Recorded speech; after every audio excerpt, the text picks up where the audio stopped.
નમસ્કાર. 1500 નેતાઓ સીધા ભાજપમાં. લોકસભા ચૂંટણી પહેલા કોંગ્રેસમાં મોટું ભંગાણ.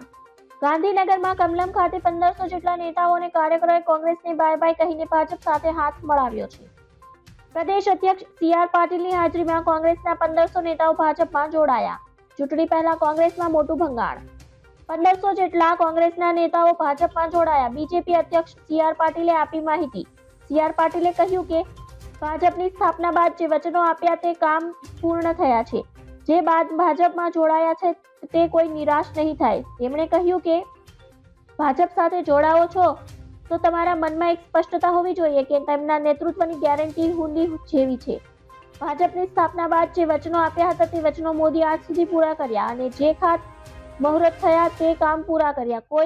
હું પક્ષના ટીકામાં નથી માનતો. તમે કોઈ નિરાશ નહીં થાઓ. ધન્યવાદ. જય હિન્દ.